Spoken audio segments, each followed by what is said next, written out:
So yesterday we spoke for a while about 5 aspects of consensus. We actually spoke about the first 4 of them, and so today we're going to go into the 5th one, and there's a reason that it's its own whole lesson, because this is where some of the more complex math and research goes. So we're not going to go into full absolute depths about understanding the proofs about why these games that I explain are going to guarantee finality. I will link you to the papers if you have a very mathematical mind and want to go that deep. And personally, I'm kind of a mathematician wannabe, so I like to read those papers, and sometimes I feel wait, I get that, but then usually I'm wait, did I really get it? And I don't really know, but I do know that as a blockchain engineer, you don't really have to understand the full detail about how exactly we know this proof is valid. We just need to understand the games and what the rules of the games are, what the different authorities in the games are supposed to do, and then you can implement the code and write tests for the code, and then you can have good sound guarantees about the finality in your blockchain. So that's the level that we're going to talk about it. And I will say we're going to go a lot deeper than we did at the last academy in Cambridge, and we'll see how well that's received. I hope that you enjoy it. This is one of my favorite parts of consensus, of blockchain actually in general. So, all right, so let's get started. I talked yesterday about how consensus is a decision-making process that strives to achieve acceptance of a decision by all participants. And just as a reminder, it doesn't mean everybody's going to get their way. There will be people who say, I would like to decide X, and then the group will decide Y. But what we really want here is that at the end of the day, everybody can check the rules and check the messages each other sent and come to the conclusion that, indeed, this is the legitimate decision of the group. And so hopefully I'll, consider it a valid decision and roll with it. Okay, so just a reminder about the 5 aspects of consensus, and also a reminder that this is just my way of conceptualizing it. This is not a commonly accepted delineation. There's lots of ways to slice consensus. But we talked about these 2 sets of validity rules about how invalid state transitions and blocks that contain them are immediately ruled out. We talked about authorship throttling and how we add these additional rules to slow down the authoring. We add rules such as only Alice can author for the next 6 seconds, or you can only author if you find a valid pre-image that gets this hash output low enough. And the reason we do that is so that there aren't blocks just coming every which way, and so that they actually arrive at a slow enough rate that the consensus games I'm about to describe can keep up with the rate that blocks come.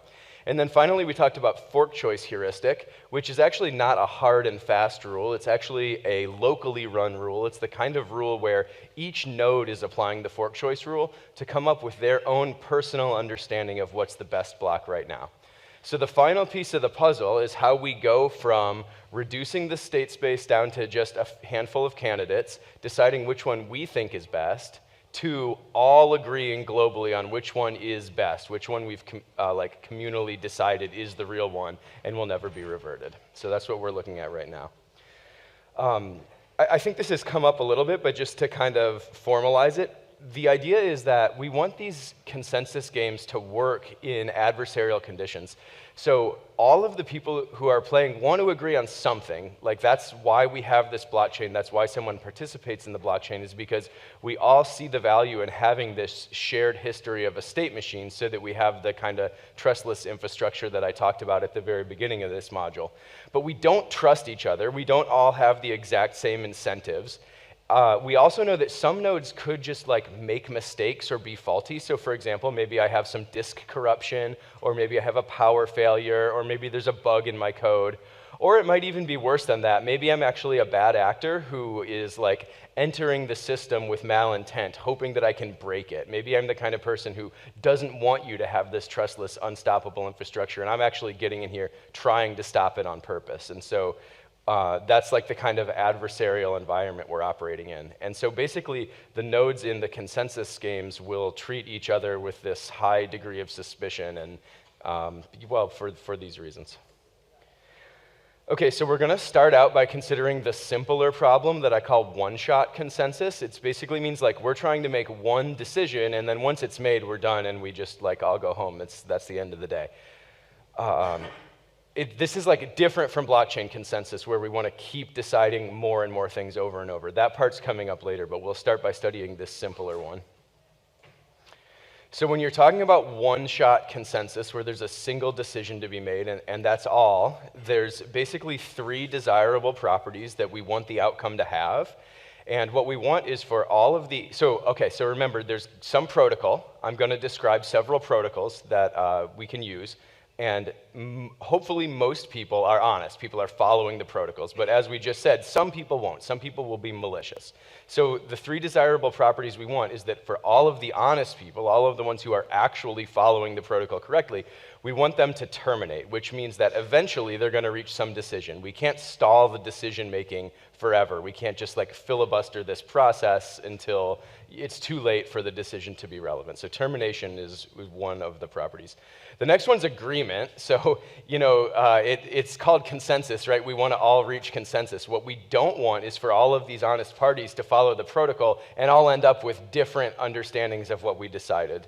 So agreement is important. That means we all decide, it means all the honest people decide the same thing. And then the last one is integrity, and that's to say that we want to reach at most one decision, which was proposed by at least one of the participants. So we don't want to be reaching like 2 decisions or more decisions. The whole point is we're trying to narrow it down to one. In the blockchain context, we're trying to narrow it down to one single canonical history of our state machine. And then there's this kind of like 4th property, which is like, in my opinion, kind of almost too obvious to say. But it's that like if all of the participants initially start by proposing the same thing, if they all say, hey, how about we agree on X? Like if every single person says the same X, then that's the one that we should agree on. We shouldn't like somehow agree on some other thing, Y, because that would just be like a weird consensus. Okay, oh no, my picture didn't show up. All right, that's the picture that I'm trying to show you. So keep it in mind as we're, and also I wanted to give a shout out to Lauren because the book here is Catcher in the Rye, and I know you said you used to teach that one. Okay, so just imagine those guys right here in this square. Okay, so Stan, Kyle, Kenny, and Cartman are trying to decide where to go have dinner. Stan, Kyle, and Kenny want to have something yummy and spend time together. Cartman is secretly pursuing his own goals and doesn't care whether dinner's yummy. In fact, he secretly hopes they won't decide anything at all so he can go home and eat KFC with his mom. Stan and Kyle both propose Whistlin' Willie's for dinner. Kenny and Cartman propose Casa Bonita. In the end, Kenny may not agree that Whistlin' Willie's is the best option for dinner, but he will agree that it's the legitimate decision of the group. So I want to talk through these 3 desirable properties in the context of these 4 people trying to decide where to go for dinner. So termination, what we want to happen for termination is that Stan, Kyle, and Kenny will each eventually decide where to go to eat. So my question for you is, there were 4 guys in that picture that were participating here, so why am I only saying that these 3 guys will each eventually decide where to eat? That's right, yeah, Cartman was Byzantine. His goal was to stall the decision-making process for as long as possible. Yep, so termination only guarantees that the honest participants will actually end up agreeing on something eventually. Okay, yeah, right, so then there's agreement. Stan, Kyle, and Kenny will each decide to eat at the same place. That's hopefully clear, that's what we're trying to do here. And then integrity, Stan, Kyle, and Kenny will eat at either Whistlin' Willie's or Casa Bonita, and the reason we have that is because that's like the 2 things that were proposed, and we have to definitely agree on one of the things that was proposed. So the determining whether a node is evil, do we have some running score of people we think might be foolish or something? So yeah, so in terms of like knowing strictly which people are Byzantine and which people aren't, there are some things that they can do and you can provably know that they're Byzantine. So like, and we'll talk about this in a little bit, but for example, I could like send a signed message to you saying, I propose we go to Whistlin' Willie's. And then I could like send a signed message to this guy over here saying, I propose we go to Casa Bonita. And then later you guys can compare notes and see that I sent different messages. And so then you know I'm Byzantine, right? Because you have cryptographically signed messages. But there's other things I can do to be Byzantine that really aren't provable. Like I could fail to gossip messages, or I could fail to like propose anything at all when I'm supposed to. And you can't really prove that I didn't propose anything, because it could always be the case that maybe it just like accidentally got dropped on the network or something like that. So in some cases, it's provable, and in some cases, it's not. But in general, you typically don't really know who are the Byzantine people and who aren't. If you find out through one of those proofs, typically what happens is like, you show it to everybody like, hey, I proved it, this guy's Byzantine, and then you like kick that authority out for the future rounds. So the first example was where to go to dinner. A second example where we might want to run a consensus protocol is which side of the road to drive on. So I know you guys talked about this in the economics and game theory module. And we discovered that like there's two Nash equilibria there, right? Like it's perfectly fine for everyone to drive on the left. It's also perfectly fine for everyone to drive on the right. But at the end of the day, we definitely need to agree on one of those. So let's say we run one of these consensus algorithms, and then I want to just have like some person or people talk through what termination, agreement, and integrity mean for this example. Termination in this case means that they eventually reach a decision. So for example, that everybody wants to drive to the right or to the left. Okay, great. And agreement? That they agree to drive on the right, for example. Yep, okay. And integrity? Oh, well, that there is just one decision that is taken. Yeah. So integrity is basically, the decision will be what one of the participants in the protocol suggested. So like if every single person proposes, let's drive on the right-hand side, if we run that here in Argentina, there's a good chance that'll happen, then that's what we're gonna end up with. Okay, good, thanks. Thanks for the participation. Okay, so let's abstract this here. I guess we can think of this as like one more example. It's called the Byzantine generals problem. So this is where the term Byzantine actually comes from. And this was formalized in research papers, and like it basically is an abstract model of like a large class of problems that we want to solve with this distributed consensus. So the idea is like there's some city here, and there's all of these different generals around the outside who are part of like, let's say like they're each leading one division of the Byzantine army, and they're trying to attack the city and capture it. And we want to make a coordinated attack. So the idea is that like, you know, if just this one division attacks, they'll probably be overpowered. And then if later this one attacks, they'll probably be overpowered. But they have reason to believe that if they all attack at the same time, their forces combined will be able to overpower the city. Or we could even say like if most of them attack at the same time, they'll be able to overpower the city. The problem is some of the generals are suspected to be traitors, and they might actually be intentionally malicious and intentionally trying to cause confusion so that all of or most of the divisions are unable to coordinate and attack at the same time, and therefore unable to overthrow the city. And so this is like the framing that we have to work with in order to solve these problems. So just to run through our three desirable properties, again, termination means eventually all of the pink ones are eventually going to decide what time to make their coordinated attack. They're all going to agree what the attack time is. And wait, integrity, let me remind myself. Where was it? Oh, yeah, right. They're going to reach at most one decision. That's right. So they're not going to agree to attack at like 7 a.m. and then also attack at 9 a.m. They're just going to, the plan is we're going to reach one decision and then we're going to roll with it. But as you can see here, there's like some traitors, and so we have to deal with that. And then this other one is like indicated like as the king here. And this is a throwback to what we talked about with leader election last time. So the king, I guess in this sense, represents like the leader of this round. That's the person who maybe will like make the first proposal about when to attack. Okay, so I want to like kind of distinguish two different kinds of undesirable behavior that we might encounter. So the first one is like mistakes or crash tolerance. So I talked before about how there is like some distributed data centers and stuff in Web 2, and those are basically set up to deal with this first thing, crash tolerance, where a system goes offline or loses power or gets attacked or is subject to like an earthquake or whatever. And this is kind of like the lower level mistake where people basically go offline unexpectedly. So for sure we want to be able to handle the case where people just suddenly stop participating in the consensus protocol. But then the sort of like the next level is the Byzantine faults. And these are the ones where people do intentionally bad things, where they're like not only not communicating or unavailable, they're actually like lying and cheating and things like that. So it's a superset of crash tolerance. So all of the crashes and offline, those also count as Byzantine. But there's even more now. So like sending information that you know to be false, like for example, gossiping false information about your peers or something like that.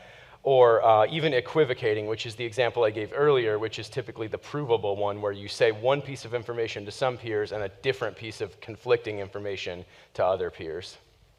So these are basically the malicious kinds of mistakes that we might have to handle. And then I want to just talk about this subtlety here. So let me just restate this one more time. Crash tolerance is basically just, or I should say a crash fault is basically just being unavailable, not communicating with anyone, not sending messages, not being online. And then Byzantine is whenever you're sending, it's all of that, plus whenever you're sending any kind of in-protocol messages that are not the ones you should be sending if you're following the protocol properly. Now, obviously, one reason that you might be Byzantine or sending those kinds of like lying or invalid messages is because you're actually trying to mess things up. That's probably the most obvious reason. But there's also other reasons why you must be malicious. So I want to go back to this example that I talked about a little bit yesterday. Does anybody know what this is in this picture? Yeah. That's right. It's called a pitot tube in English. It's an airspeed sensor. And what is notable about this pitot tube?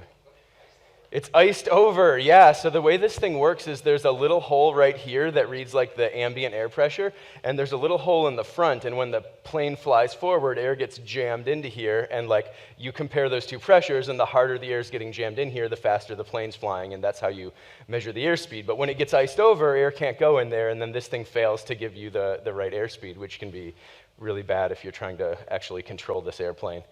So here's the point. The person who made this pitot tube is not like trying to make the airplane crash. They're not like actually malicious. In fact, they probably did their best to make sure that the airplane wouldn't crash. But sometimes real-world circumstances might make this airspeed sensor send messages to the pilot that are like basically lies. This thing would be kind of like lying when it says, oh, our airspeed is only like 10 knots, when really it's hundreds of knots. It's just that the pitot tube is iced over. And so I want to like make the analogy to blockchain software. A lot of times what happens is that like honest, well-behaved, doing their best developers will write code that just accidentally has a bug in it. And it might be that the bug in the software actually makes your node send messages that violate the protocol. So there's ways to be Byzantine that aren't simply, I'm a bad node operator who's trying to like mess up the network. So just kind of keep that subtlety in the back of your head. And it's important because what it means is that even if you have like this kind of old school human trust between the node operators. Maybe you're like just starting your network, you're going to decentralize eventually, but for now it's just like these 10 people who you really trust. You might still find Byzantine actors on your network because of things like this, iced over pitot tubes or bugs in code. All right, so here's the paper, one of the papers. There's actually many more, but this is like a very famous one and one of the earlier ones that like really lays out practical solution to the Byzantine generals problem. And so it's aptly named Practical Byzantine Fault Tolerance by Miguel Castro and Barbara Liskov. It came out in 1999. And it's like, you know, fairly readable, but also pretty mathy, and they go through exactly the rules of how we can, in practice, handle the Byzantine fault tolerance problem. But there's one very important caveat, and the very important caveat extends through nearly every single solution, because there's a lot of varied solutions, but they all have some common themes. And one of the common themes is that there's a minimum threshold of honest participants, and that minimum threshold is that you have to have strictly greater than 2/3 of participants being honest. If at any point you have 1/3 or more, so if you have exactly 1/3 or more dishonest participants, then the results of this paper don't help you at all. That means that the Byzantine actors, like basically the traitor generals, are able to compromise the entire system, and that they'll be able to prevent at least one, but in a lot of cases all three of those properties, desirable properties, from ever being met. And I know that I said it, but I just want to really emphasize that it has to be strictly greater than 2/3 that are honest. So in practice, what that means is like, let's say that we have 9 authorities and we're using this solution. And let's say that 3 of them are Byzantine and 6 of them are honest. That's exactly 2/3 honest. That's not enough. So in that case, the bad actors could compromise the entire system. You have to have strictly more than 2/3 in order for this solution and most of the other ones to work. And so you might have heard, like in Nakamoto consensus, there's this famous attack, the 51% attack, where like the moment that the adversarial actors achieve more than half of the mining power, like then they're able to, it might take some time, but they're eventually able to overpower and compromise the proof of work network. So it's a very similar thing here, but it's actually, the bar's actually a little bit lower. It's actually a 34% attack will do. As soon as the bad actors are able to compromise even 1/3, then all bets are off. So this is the like ultimate constraint. We always have to make sure this is met, or else everything that rests on top of this, all of our unstoppable applications and choosing one canonical state machine and all of this stuff that we're trying to achieve, all bets are off for that stuff, okay? So we always have to have greater than 2/3 honest participants. Now, this is why it's important that the moment you have proof that someone's Byzantine, you kick them out. Because, like, let's say we have a whole bunch of mostly honest people, but one's Byzantine. If we let them hang around for now, like, fine, there's still a lot more honest people, but maybe over time, more people will be corrupted, or more people will come in and there'll be a higher percentage of dishonest actors. So we always want to be throwing out the Byzantine ones right away, even if there's headroom, because you never know when you're going to have more Byzantine people coming in. Yeah, question? Do you need the 1/3 to be coordinate? Oh, do you need them to be coordinating, like back channeling information to one another? That is a great question. I actually don't know the answer to that. Do you know, Florian? If you coordinate, you can pull off more powerful attacks. That's also why in Polkadot, the slashing is much higher if a lot of nodes act maliciously. So the protocol assumes you're actually participating in an attack. That's why when you actually have a bug that affects many nodes, the slashing gets really, really crazy. So yeah. Cool, thanks, yeah. I bet if you read the paper, there'll be an even more thorough answer. All right. So, all right, I want to go through a little history lesson. So like I said, the field of distributed consensus predates blockchain, and we actually have a lot to learn from that. And so this lesson about finality, we're mostly talking about this deterministic provable kind of finality, actually draws a lot on the pre-blockchain consensus mechanism. So I want to give you like just a little primer over the next 10 or so minutes about like the state of the research pre-blockchain. So we'll do some like definitional stuff. There's this property that a network can have, and so when you have like distributed consensus, obviously you're talking about communicating over some kind of network, and there's all kinds of different networks you could be using here. And a network can be thought of as either synchronous or asynchronous. So when a network's synchronous, what that means is that when the message is sent, it's received immediately by all of the recipients. The moment I press send, you get it, there's no latency or wait time.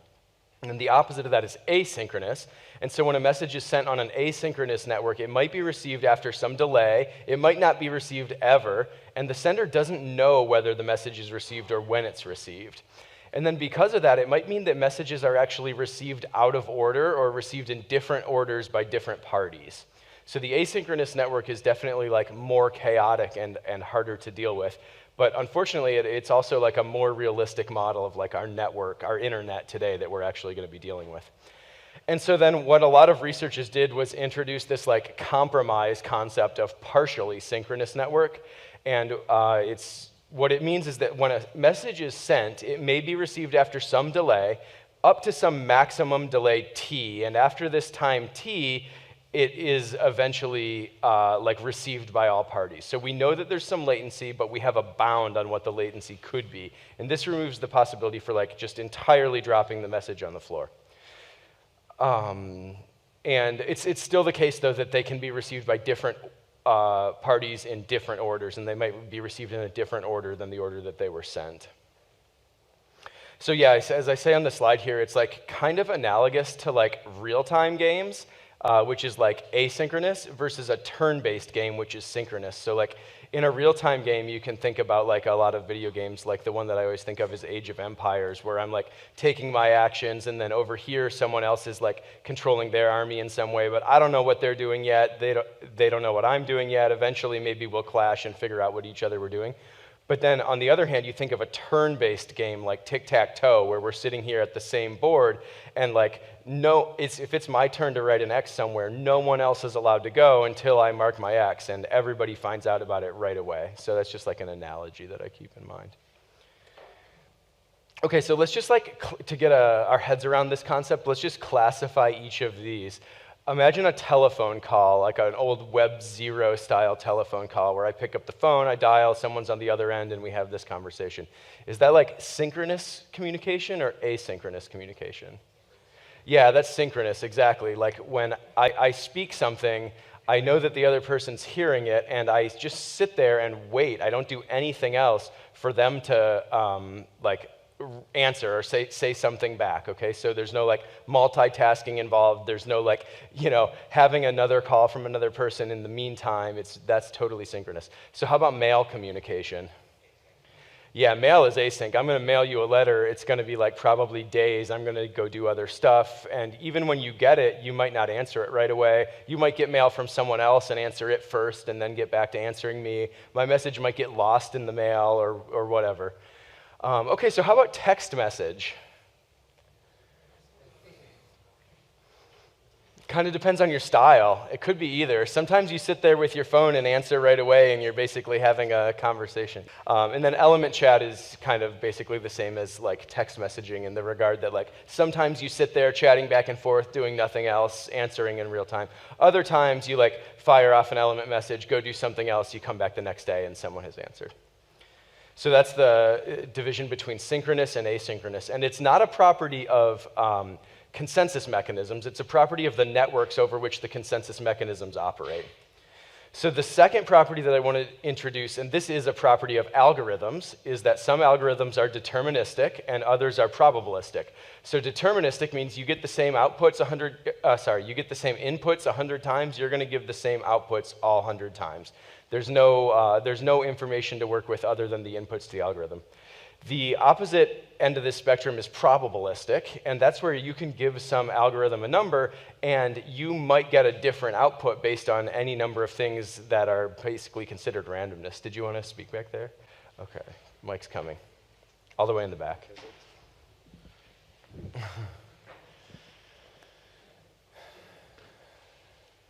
No, I just made a face because it looks like the probabilistic one is also deterministic if you take the entropy as an input. Yeah, exactly. That's exactly right. So if you consider like whatever the entropy source is as one of your inputs, then you've kind of transformed this thing into deterministic. So here's the way that we think of it, like when we apply this to consensus algorithms.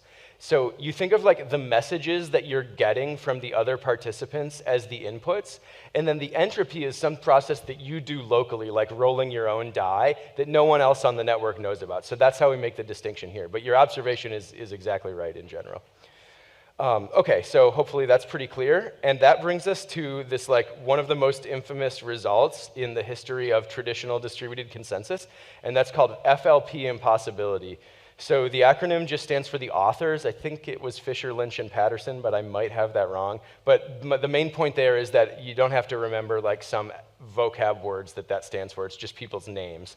And so what the FLP impossibility result tells us is that ideally, this is the holy grail up here, we would be able to have a deterministic consensus algorithm that operates on an asynchronous network. Because this is the like most general kind of network. It's a lot like our real internet, and these are the like simplest and most accountable kinds of consensus protocols. But what FLP proved is that that's actually not possible. So we're not able to find this like holy grail of distributed consensus mechanisms. So when that result was published and accepted, the field of traditional consensus basically like split in two, because there's kind of like two obvious directions you can go. One is to say like, okay, well, we really want a deterministic consensus mechanism. We're not going to be able to get it in this asynchronous network. Let's just like reduce the scope of our focus down to synchronous networks. So, and this is possible, and there's published results for it. The other direction that consensus went into is to say like, okay, well, we really want a probabilistic, we really want to solve this realistic like asynchronous network problem. We can't do it deterministically. Let's like lower the bar and accept probabilistic algorithms where the parties have to like flip their coin or roll their die or have some entropy source. So people were basically looking in these like top right and bottom left corners. And there's a lot of really good research. Like you could just dive for days and days and days. So we had traditional consensus. Everybody was looking up here. Turns out it's impossible. There's two directions you can go. And then along comes Satoshi Nakamoto, who probably didn't really have a good history in traditional consensus, and he invents this thing that's like proof of work based that like looks nothing like the practical Byzantine fault tolerance that we saw in that paper earlier, and it actually happens to be down in this bottom right corner. It actually uses probabilistic methods and operates on only on a synchronous network. So there's actually some, it's not like immediately obvious because proof of work is framed so weirdly, but it actually does require a synchrony constraint. And the synchrony constraint is that your block time has to be long enough that it's easy to gossip and download the blocks over the network. Because if it takes longer to download a block than it does to actually mine a new block, you're not going to be able to verify anybody else's block. Okay, so all right, so let's shift our focus now to ongoing consensus. So what we talked about before was one-shot consensus. We just want to decide where to go to dinner tonight, and that's it. So ongoing consensus is more analogous to like, we have this dinner club, we're going to go out to dinner once a week. We need to decide where to go every single week, forever and ever. And that's much more relevant to blockchain consensus, because what we want to do is continue finalizing more and more blocks in our chain. We don't want to just like, we basically in the shared story, we don't want the story to end. We want it to just keep growing and growing and growing. So there's also a list of desirable properties for this kind of ongoing consensus, and they're very similar. It's actually shorter this time. There's safety and liveness. So I'll just say that safety is kind of like the typical word that people used in the pre-blockchain era, and it means basically the same thing as finality. For some reason, finality is the word blockchain folks like to use. They're basically synonyms. I guess I would say that like what I've noticed is that when you're talking about finality, you're usually including this notion that it's provable to someone else. So like by just aggregating enough signatures, I can show anyone this set of signatures and prove to them that indeed this thing is final. So if there's any difference, that's it. But these are basically like synonyms. And then liveness is something that we talked about yesterday. Liveness just means that eventually we're going to make some progress. So liveness, I actually have a slide on this, so let me not spoil it. Yeah, here we go. So earlier I described termination as desirable, and now I'm saying liveness is desirable. And on the face of it, they seem like exact opposites of each other. Like, is this thing going to end or is it not going to end? So does anybody have a thought about how we can resolve that? Are they really at odds with each other? Like you can get to a decision and then go over the circle again and again and again and again. That is kind of how they would correlate, right? Yeah, yep, that's exactly right. So termination applies to one-shot consensus. It applies to like every single time we decide where to go to dinner. It applies to every single block we finalize. And liveness guarantees that we're going to continue to terminate these individual decisions over and over and over. So like even though the words kind of sound like exact opposites, they are compatible with each other. So, okay, let's look at finality and Nakamoto consensus here. So Nakamoto consensus is proof of work, the Bitcoin, Monero, Dogecoin, the old school Ethereum kind of thing. And we already know that they use the longest chain rule. And what the longest chain basically does is it tells us which chain is best for now.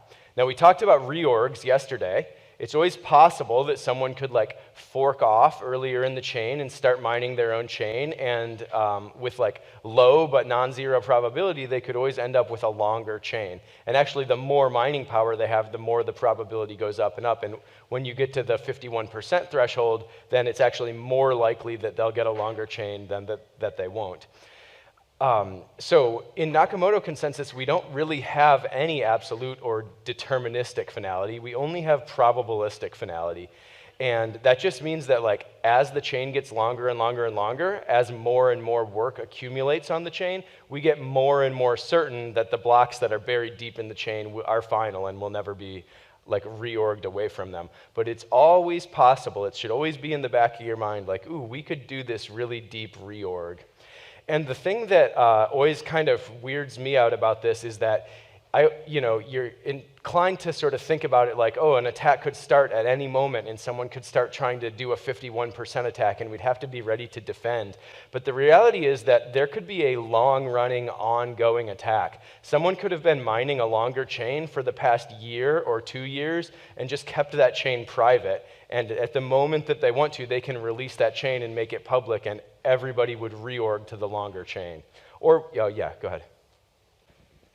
This is too long of a reorg, like we're not going to accept these blocks. Yeah, so in the protocol, there's no maximum number. Like you could reorg all the way to Genesis if there were an alternate chain that long. But I think my opinion, having like knowing the temperature of the space a little bit, is that like social mechanisms would kick in because like everybody would say like, no, that's not the real Bitcoin. Like, what are you talking about? We all have like, it's almost like trying to convert someone's religion. It's like, no, that's not the real mythology that you're telling me. This is the real mythology. See, that's where I bought my house and that's where I mined my first coin. And so I think it would be really hard to like get people to reorg in that way. But in the protocol, that's absolutely what you should do.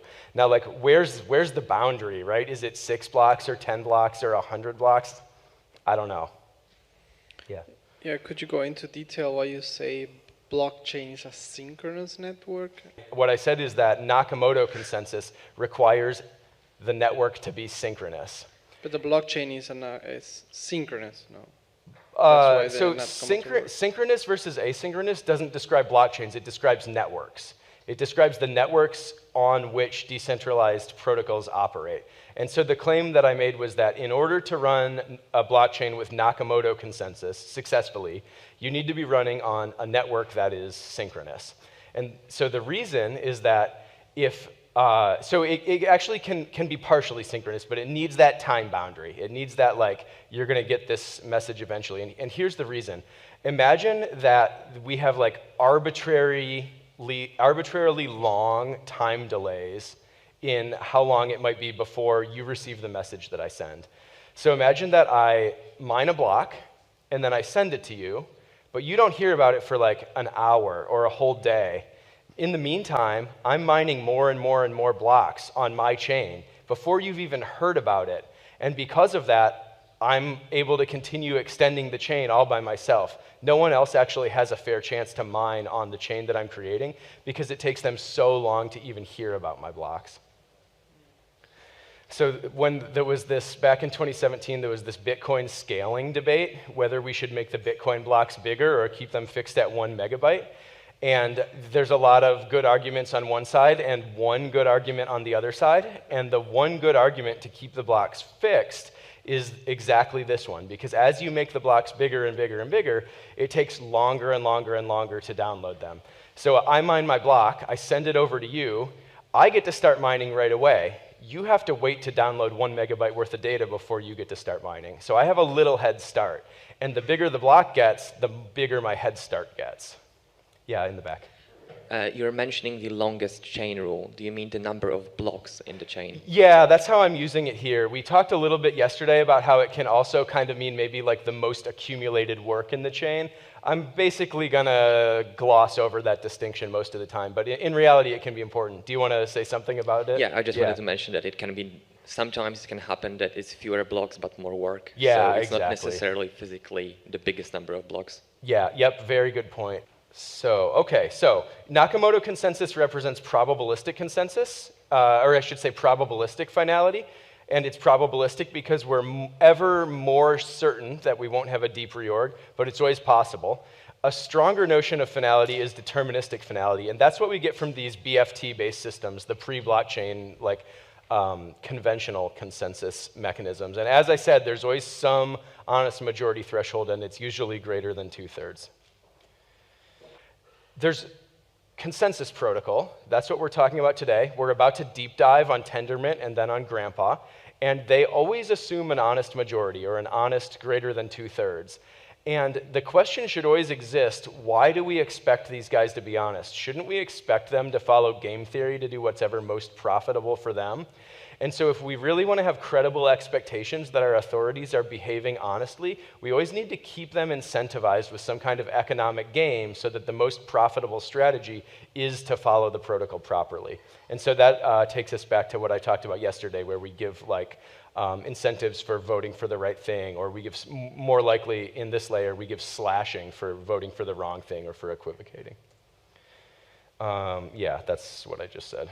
So what could potentially be punishable? Well, in the authoring layer, authoring when you're not supposed to, or failing to author when you are supposed to. In the finality layer, which is what we're talking about now, what's punishable is like casting finality votes for conflicting candidate blocks. So if you imagine a fork in the blockchain, if you vote for both of them, that's punishable. That's Byzantine behavior. You can get slashed for that. Or casting a finality vote for a block that's already ruled out by one of those earlier aspects of consensus. So for example, maybe it contains like an invalid state transition. That's also slashable behavior. So yeah, let's just look at this concrete example of how punishment works. Let's say there's some behavior that I could take, and the penalty for it, the slash, is 100 units. And whoever narcs me out for it gets a reward for doing so. You always have to reward the people who are gonna tattletale, because if you don't, it might be the case that no one tattletales, right? And you want that to happen to keep the protocol honest, so you have to give them some reward.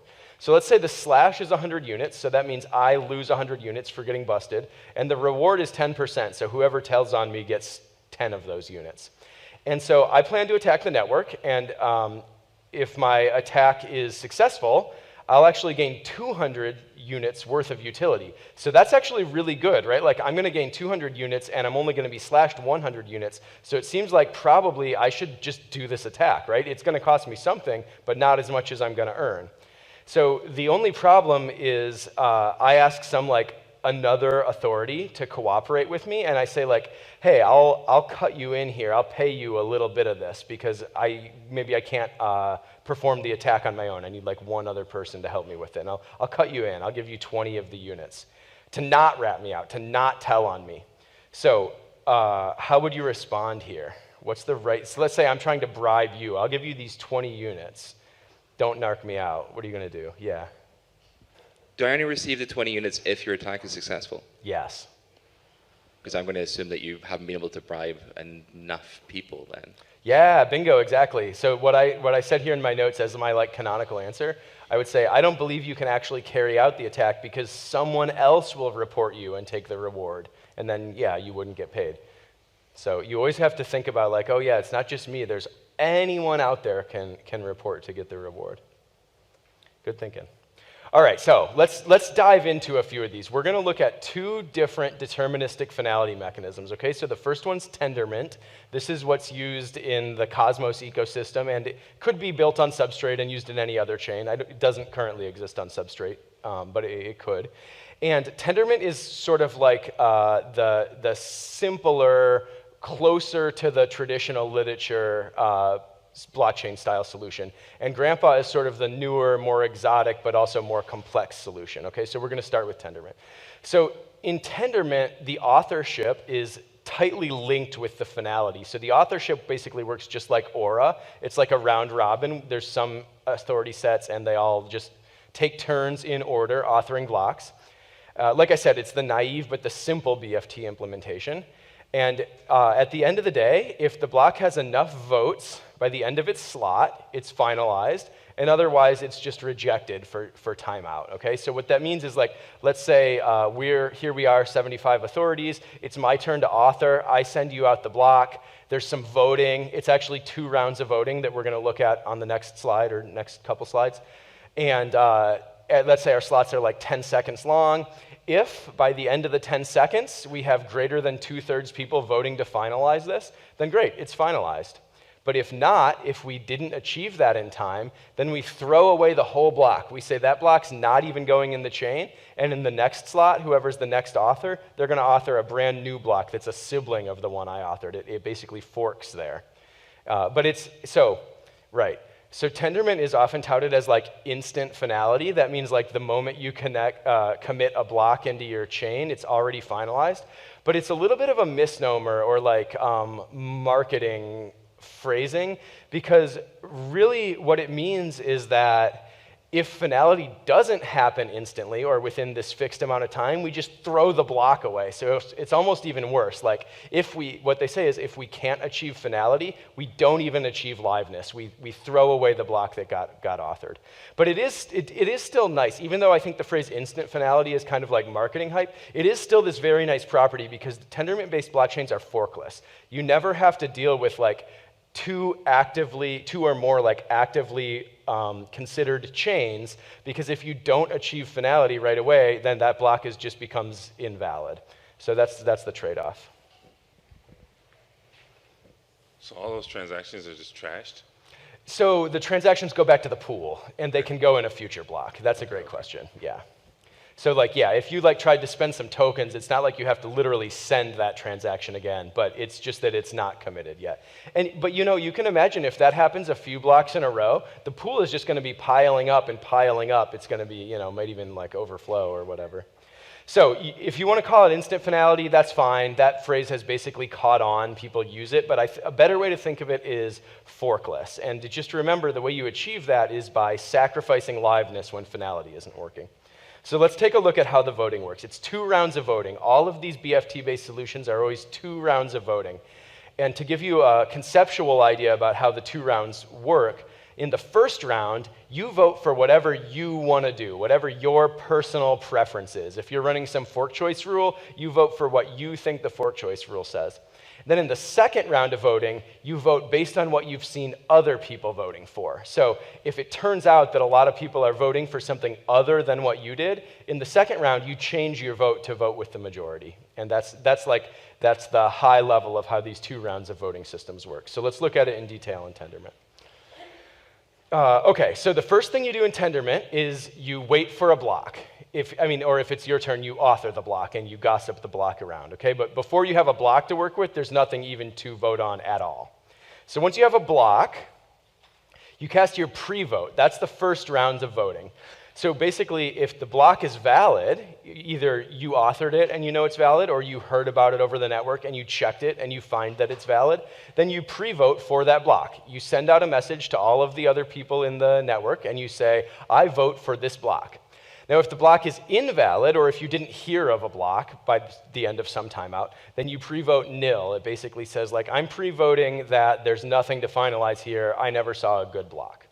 That's the first round of voting. It's your opinion. Did you find this block valid, or did you find it invalid? So the next round is called the pre-commit. This is the second round of voting. In the second round, first of all, you can't even perform the second round until you've heard from at least 2/3 of people in the first round.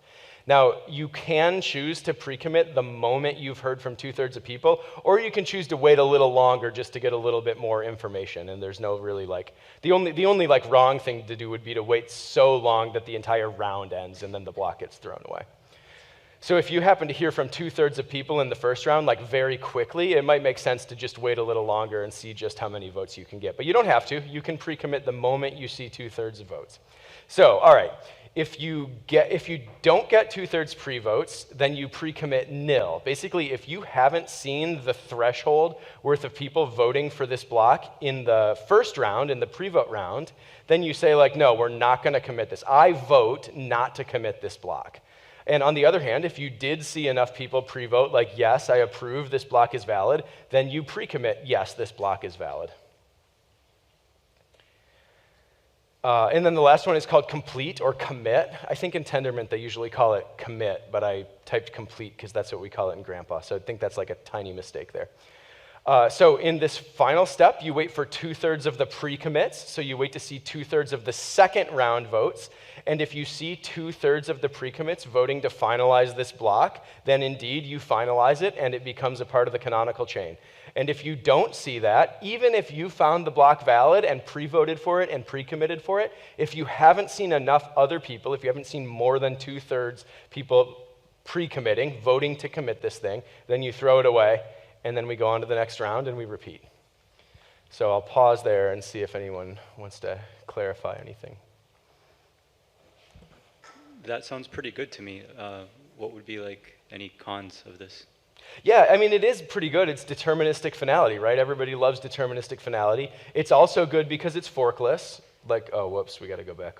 Like I said on this slide, it's forkless, so you're never going to have the case where there's like 2 or more tips, and you're like, oh boy, I don't know which one of these is real. What a stressor. But the con lies in this thing right here that's often wrapped up in marketing hype to sound like a good thing.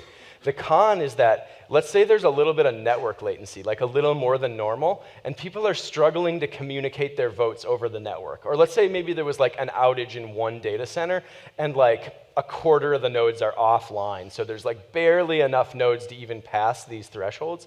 The moment you have anything like this happening that might slow down finality a little bit, you're sacrificing the liveness of your chain at all. Because if you can't finalize a block, you can't even be authoring blocks, right? Like you author one, it gets thrown away. Let's try again. Author one, it gets thrown away. And so your chain stalls. Do you need to know like the total number of like nodes in the system? Does it matter? Yes. So that's something I should have said. With all of these BFT-based systems, there's always a finite and known everywhere set of authorities. So not only you know how many nodes there are, but you know, like, you might not know their like human name or whatever, but you have some means of identifying them, like typically a public key. So you know or what something. 2/3 is? Yeah, exactly. So you know when the 2/3 threshold has been crossed. Great question. Okay, cool. So that's Tendermint. It involves 2 rounds of voting, and at any moment, there's a single block candidate, and we're voting keep this block and finalize it, or throw it away and never think about it again. So we talked about how it's nice because your blockchain never forks, and how it sucks because if finality is lagging, your whole blockchain stalls. It doesn't even stay live if you can't finalize.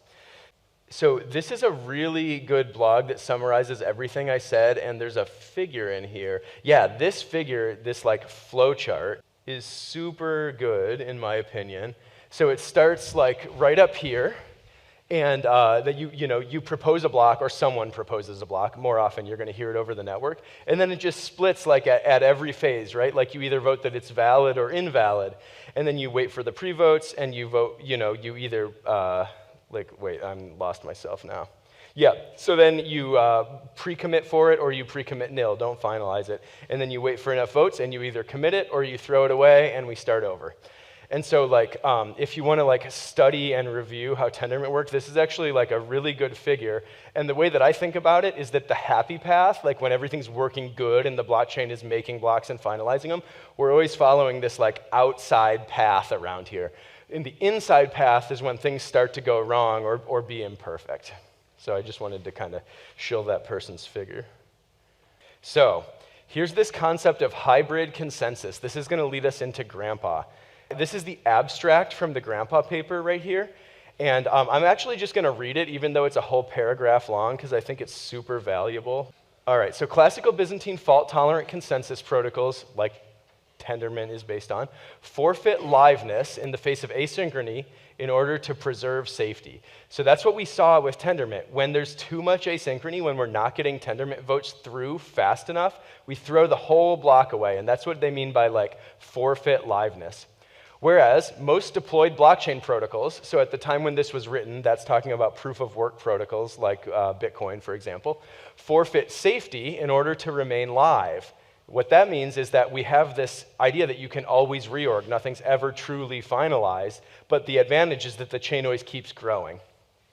So they're contrasting classical BFT versus blockchain. Classical BFT says, if we're not finalizing, we're not doing anything. And blockchains like Bitcoin say, we're always staying live whether we're finalizing or not. In fact, we're never going to deterministically finalize.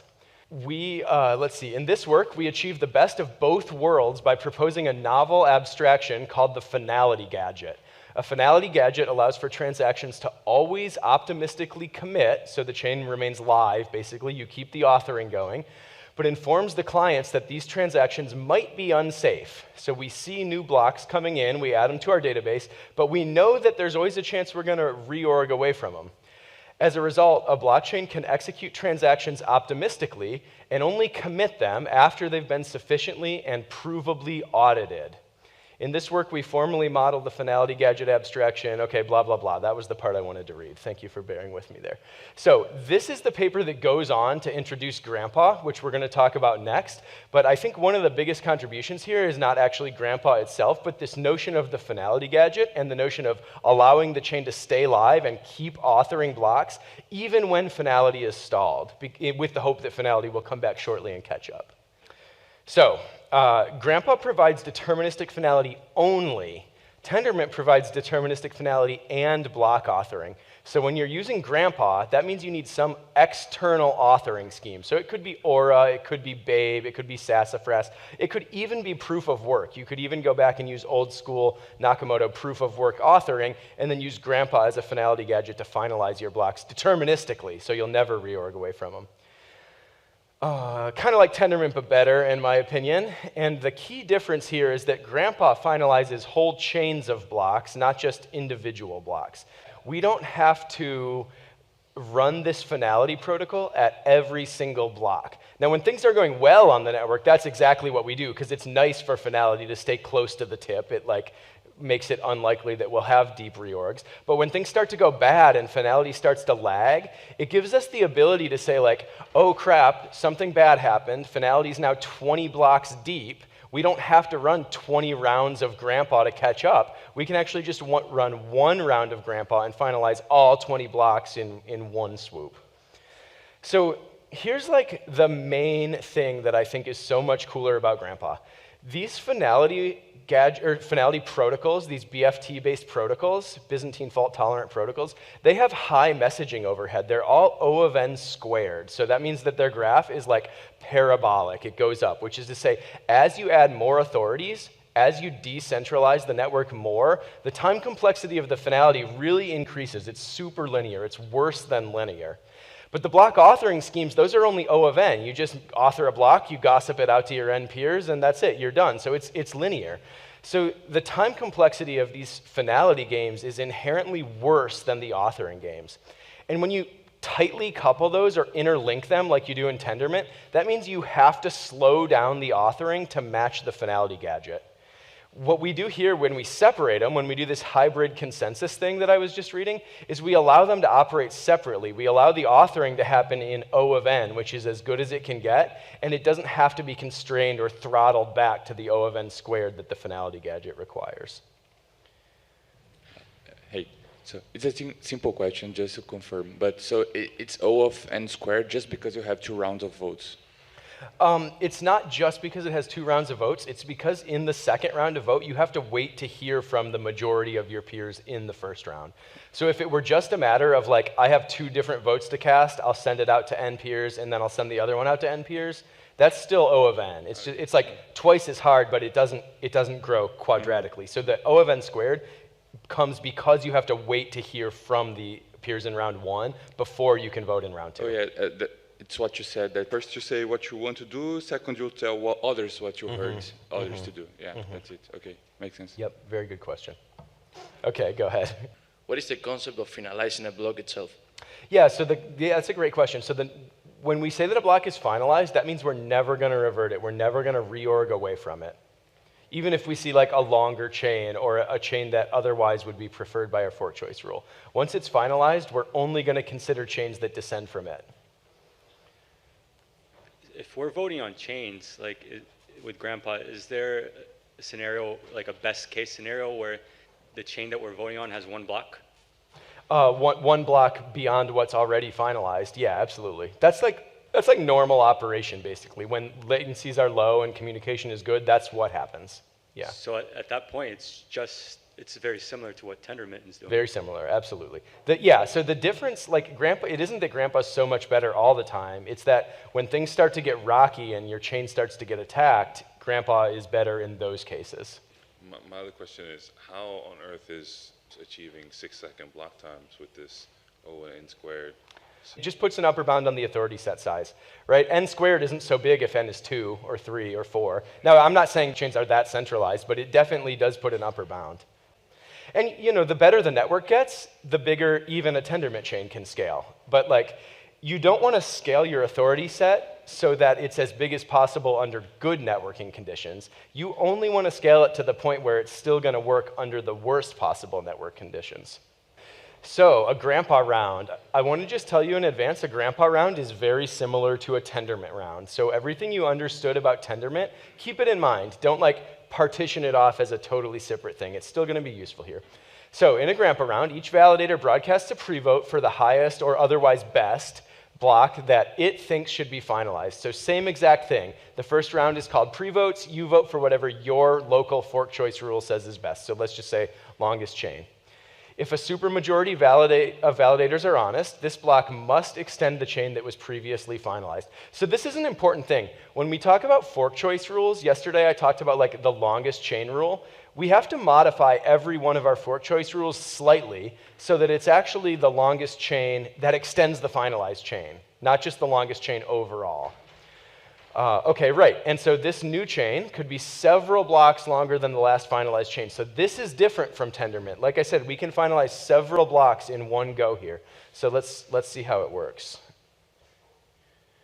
Okay, so here's some view of the network. These 2 blocks up top are already finalized. Maybe this is like Genesis and block 1. And then there's some block 2, and then there's a fork. So we have 2 different candidates for block 3, and then this one has a descendant, which is one of block 4, basically. Now remember, there might be a lot more blocks that we just haven't seen yet. There might be another one down here. There might even be a bunch more down here. There might even be like a third sibling forking off of there. But this is what we've seen. This is what our node has seen on the network. So let's say we're doing longest chain rule. Where should I pre-vote? Yeah, bottom right, this one, okay? So that's where thanks. That's where we're going to cast our pre-vote for. So I'm indicating pre-votes by these little red marks right here. And so one of these pre-votes is ours. We would, of course, know about our pre-vote. And then these are from peers in the network. So I think this example assumes there are 7 total authorities. And so that means we need at least 5. 5 is the smallest number that's above that 2/3 threshold, okay?